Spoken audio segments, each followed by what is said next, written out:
Γεια σας, γεια σας! Πάμε σήμερα να φτιάξουμε πενιρλί.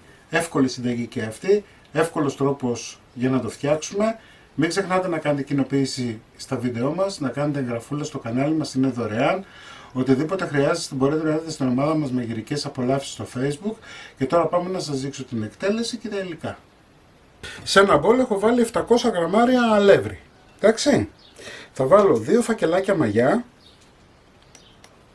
14 γραμμάρια, 8 γραμμάρια αλάτι, 10 γραμμάρια ζάχαρη. Θα ανακατέψουμε λιγάκι.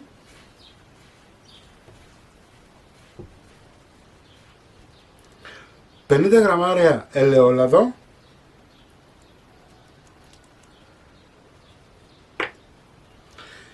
350 γραμμάρια νερό.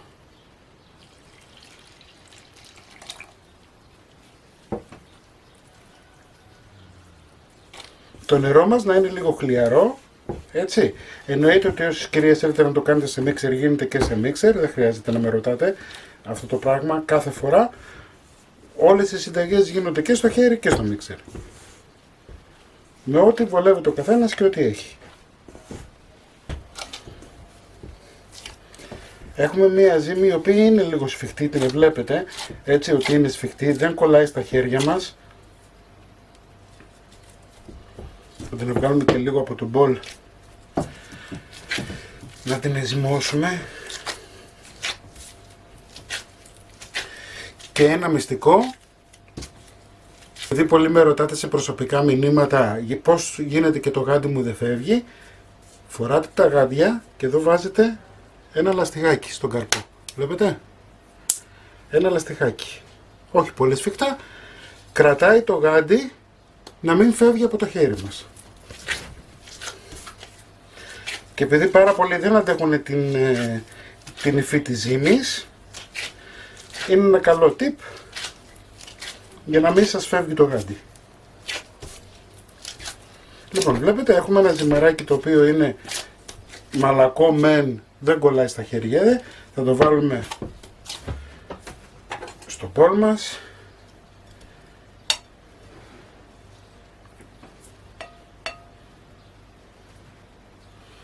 Θα το σκεπάσουμε με μία πετσετούλα και θα το αφήσουμε τουλάχιστον για μισή ώρα. Μισή ώρα μετά η ζύμη μας είναι έτοιμη, έχει διπλασιαστεί περίπου.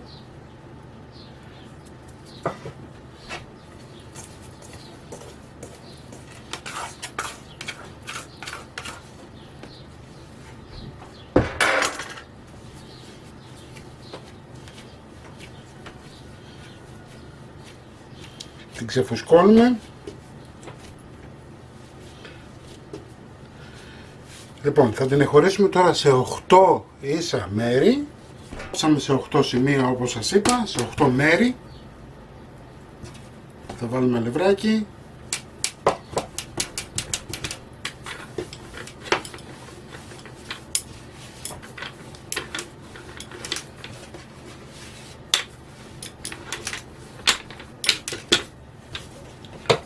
Ανοίγουμε σε πάγος μισού πόντου.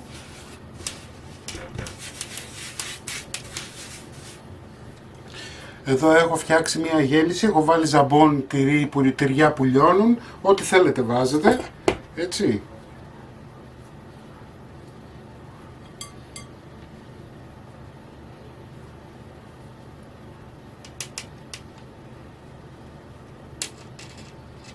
Ωραία.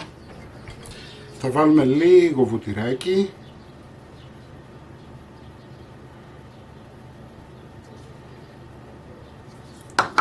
Και τώρα τι θα κάνουμε, θα πάρουμε και θα κλείσουμε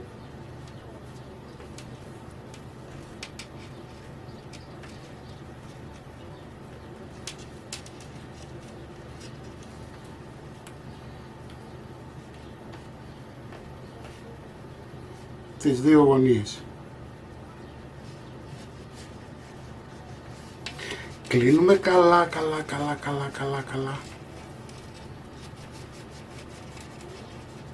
Εντάξει, γυρνάμε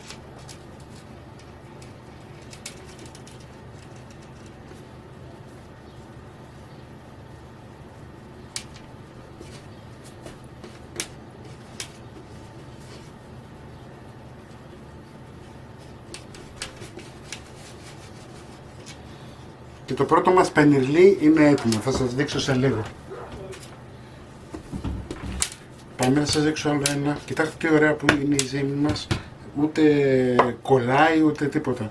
Λίγο αλευράκι, όχι πολύ.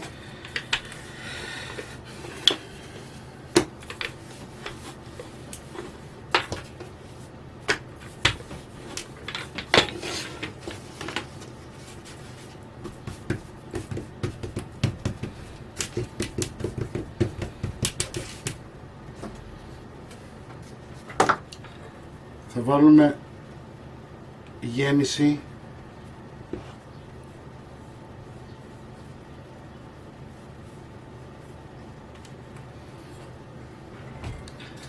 λίγο βούτυρο. Το πενιρλί, να ξέρετε, θέλει βούτυρο.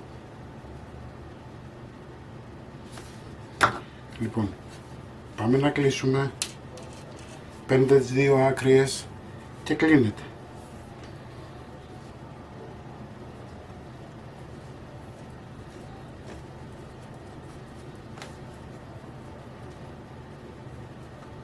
Είναι ο πιο εύκολος τρόπος για να φτιάξετε πενιρλί. Εντάξει.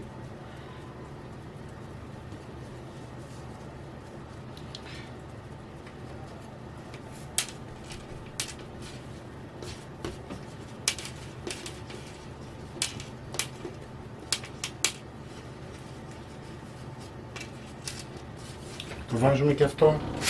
Έχω φτιάξει τα πρώτα 4 και τώρα τι θα κάνω, θα πάρω ένα ξηραφάκι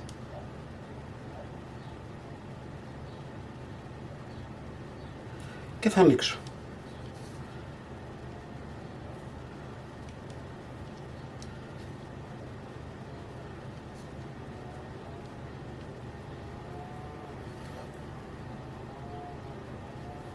Το ίδιο θα κάνω και με το άλλο.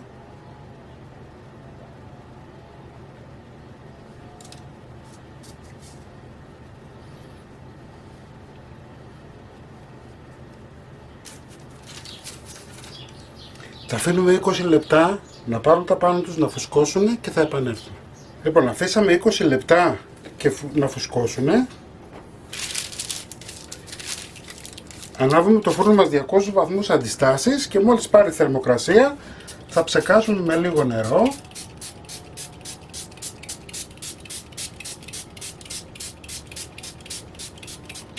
Θα το βοηθήσει να φουσκώσει. Έτσι, καλό είναι το νεράκι να είναι λίγο χλιαρό, μην μου το βάλετε παγωμένο και μου σοκάρετε τη ζύμη. Και πάμε να φουρνίσουμε μέχρι να πάρουν ένα ωραίο χρώμα, θα το δείτε, να πάρουν ένα ωραίο χρώμα, θα το βάλουμε χαμηλά, έτσι, δεν θα το βάλετε ψηλά. Προσέχετε το νερό να μην σας πάει μέσα στη γέμιση. Λοιπόν, πάμε για φούρνισμα. Χρόνος ψησίματος 20 λεπτά και λίγο βουτυράκι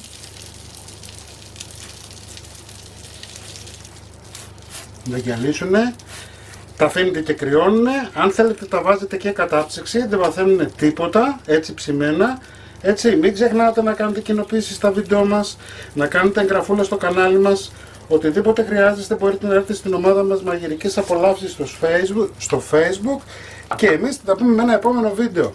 Γεια και χαρά σας!